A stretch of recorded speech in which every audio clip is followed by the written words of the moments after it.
What kind of populists say, hey, we should let drug companies and big pharma set prices for you? And by the way, we shouldn't have a free market. We shouldn't have competition. We shouldn't have capitalism. Drug companies should be able to set any prices they like and make the American people pay for it. It's a false populism. It's a populism that is based on grievance and anger. And obviously there is a lot of grievance and anger in this country, but it's not based on solutions. What I think the Democrats have to offer is a constructive populism, a populism that says this is actually going to improve the lives for people. Joining me now is Khanna. He is one of the congressmen that is an actual progressive, was a co-chair of the Bernie Sanders presidential campaign, and now a member of Rebellion PAC, endorsed by Rebellion PAC. Congressman Khanna, welcome to the show. I'm excited to be on. Thanks for having me. Yeah, no problem. So, Ro, before we talk, I want to show the audience what you did earlier today in a congressional hearing. Let's watch that and then we'll ask you about it. I rise in support of this amendment that we should actually have a plan to get rid of the fraud, waste, and abuse in the Pentagon before we allocate more funds. I'd like to see where is Elon Musk? Where is Elon Musk? Because we heard from Elon Musk that $20 to $30 billion just disappear in the Pentagon. We heard from Elon Musk that cost plus contracting is a gravy train. We heard from Elon Musk that the F-35s were the worst use of military expenditure that he knew in world history. We heard from Elon Musk that he was going to cut the defense budget. And what happened? We're adding $150 billion to the defense budget. I used to speak years ago that one day the defense budget is going to get over $1 trillion. People thought I was exaggerating. Guess what? The defense budget is now going to get over $1 trillion. And this time I may not be the lone no vote on this committee. People are wondering what is happening when you can't get the world's richest person to get the Pentagon to actually be accountable. So, Mr. Chairman, my view is that if DOGE has any seriousness, if they have any sense of actually cutting waste, fraud, and abuse, they would look at the Pentagon budget and bring it down before we add another $150 billion to that budget. All right, that's what I like to see in Congress. All right, Representative Khanna, tell us about that hearing. What was it about? And I think I said on X that they're going to add $150 billion to the Pentagon, and this was now a little back, 1 or 2 weeks ago. And Grok was like, no, I think maybe they're going to add like $100 billion. But it sounds like I was more right than Grok. I don't know. So tell us all about it. You're right. I mean, look, they were supposed to cut the Pentagon budget. It's about $860 billion. They were talking about cuts. Even Hegseth was saying, let's do 8% cuts. Musk was saying, we're going to cut hundreds of billions of dollars. And it turns out instead of cutting, they're actually adding $150 billion. First time in American history that we will have a defense budget over $1 trillion. It is outrageous. And they're cutting food from kids. They're cutting public education. They're cutting Medicaid to finance this. What happened to DOGE? I mean, when Musk first got there, he was talking about taking on the Pentagon budget. That was his first sacred cow that he was going to take on, and none of it has been addressed. You know, that's interesting because, look, there's no question. I was there. The right-wing shows all said, "Yeah, let's cut the Pentagon." They loved it all the way through to Fox News and Lauren Graham, etc. Yeah. So now, when you ask your Republican colleagues, what happened? I thought you guys said you wanted to cut the Pentagon. Why are you adding to it? Do any of them have an answer? They're silent. I mean, look, the ones on the Armed Services Committee, they're the defense hawks, more of them, and they're the ones who always wanted it. But there was the Freedom Caucus, there was the Laura Ingraham, frankly, Marjorie Taylor Greene, and a lot of the people who are more libertarian. They said we can't have this kind of deficit spending, and the biggest cause of it, they know, is defense. It's the biggest item in discretionary spending. And so they insisted they were going to cut it. Elon insisted he was going to cut it. Laura Ingraham talked about cuts. Donald Trump on the campaign trail talked about cuts. But when it comes to shove, they're increasing it more than any modern president. By the way, also Tim Pool, Patrick Bet-David, so many of the right-wing hosts said, yeah, cut. And now they're adding 150 billion. So I love that you're holding them accountable there. So let's talk a little bit about populism, because there's, you're a populist. Trump claims to be a populist, although it's an ironic kind of populism when you think corporate tax cuts are populist. I'm pretty sure that's not in any definition. But you talk about rebuilding manufacturing in America. You talk about economic patriotism. So what does that mean to you? And can you do that kind of populism without having the weirdo, radical, authoritarian things that Trump attaches to it? Absolutely. Populism is pretty simple. It means making sure that we have an agenda that helps people who are working in middle class, paid family leave, childcare that is $10 a day, Medicare for all, some kind of health care that from the day you're born, making sure you can afford a house, that Wall Street isn't buying up your homes. I mean, these are a lot of things the Rebellion PAC is talking about, making sure billionaires don't get to decide our elections, that you abolish super PACs, get the money out of politics.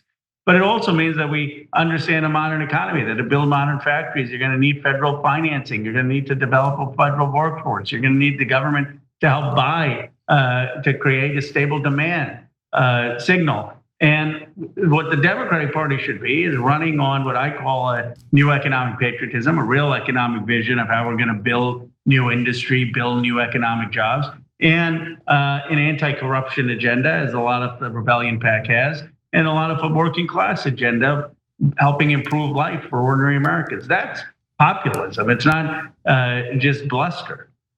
Yeah, and it's not just opposing Trump for opposition's sake, and it's not just, hey, he's a bad guy.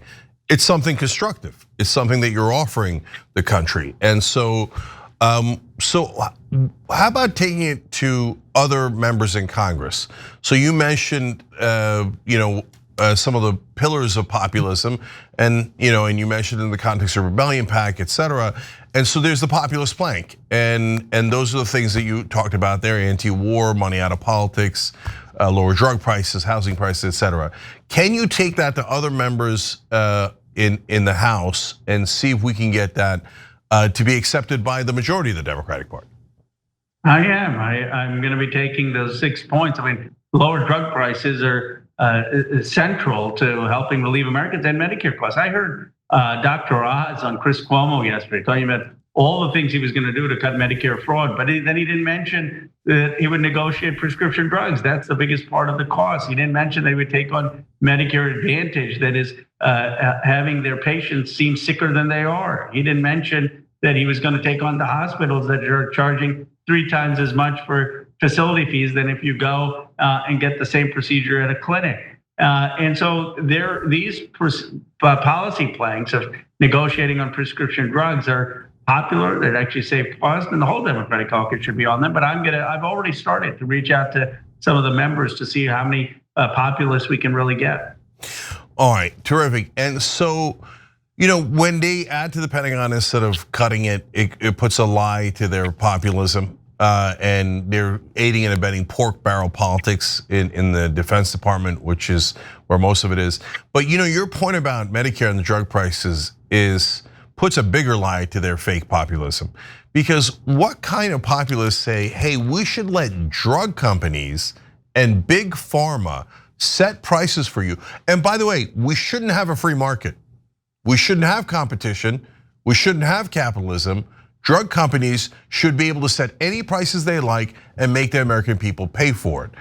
So the thing that's actually blocking them, Representative Khanna, is the actual donor class, isn't it? Because it's not like they think it's a conservative position or a right-wing position or a populist position or any of the other things they call themselves. It's indefensible to be against the free market setting prices. So is there anything else that they can hang their hat on, or does that issue alone prove beyond a shadow of a doubt that they are not at all populist and that they're serving the donor class? Oh, it's the donor class, it's the big pharma companies, it's the lobbyists. There are far more lobbyists around Congress for big pharma than there are members of Congress. And the reality is that American people are paying more than any other country in the world. And they have these protections in the form of patents. They get hundreds of these patents on the same drug. And they get to basically fleece the American people instead of having generic competition. And a lot of times what they're taking is the research done by American taxpayer dollars at the NIH or at universities. Now, should they make a profit? Absolutely. But should they be able to make the kind of obscene profits that they are now, basically setting their own prices? No. Yeah, setting your own prices is not a thing. I mean, we invented it here. The lobbyists invented it and the politicians went along with it. It's insanity. That's never been heard of in history, where you say, you have to pay me a price and you don't have a choice. I mean, can I not? Yeah, I mean, look at it. The pharmacy benefit managers basically set what drugs you get to have on a formulary, and they get to set the price, and they get a rebate in doing so. And they're the ones who get to determine whether your drug is authorized or not, and basically how much you're going to pay for it. And what we're saying is let Medicare negotiate it so that they don't have the kind of leverage they do, and the Republicans keep opposing it. And so it's a false populism. It's a populism that is based on grievance and anger, and obviously there is a lot of grievance and anger in this country, but it's not based on solutions. And what I think the Democrats have to offer is a constructive populism, a populism that says this is actually going to improve the lives for people. See, that's a thing you could build off of. It's one thing to say the other guy is bad, which he most certainly is. It's another thing to say, hey, we have a constructive solution. We can rebuild this country. We could do it the right way. So along those lines, I mean, again, you show leadership. You're the first to join Rebellion PAC. And now we've got other candidates running in some purple and red districts. So can you go to places like North Carolina and other places where there's purple and red districts and rally fellow candidates to fight for real economic populism and bringing back the Democratic Party to its roots all across the country? Absolutely. I've done 5 town halls in red districts already, 3 of them in rural California, Bakersfield, Norco, and also in Anaheim, and then 1 in rural Nebraska, 1 in New Jersey. And there are hundreds, and in some cases thousands of people showing up at these town halls. And I'm going to continue to do it. And I'm excited about some of the Rebellion PAC candidates who also share a economic populist and anti-corruption message. That's what it's going to take to rebuild not just our party, but our country. All right, that's it. We have a constructive solution. First one on the board. I've seen a lot of folks complaining and criticizing, in which they have every right to do, and it makes sense certainly in this context. But on top of that, here's Khanna offering something that could actually rebuild the Democratic Party into the party of FDR. Representative Khanna, thank you so much for joining us. We really appreciate it. Well, thank you for your intellectual leadership and your organizing leadership, Hank. And I think the TYT viewer network is what it's going to take to build this party, and this is our chance. All right, beautiful. Thank you, Representative Khanna. We'll talk to you soon. Thank you. Every time you ring the bell below, an angel gets his wings. Totally not true, but it does keep you updated on our live shows.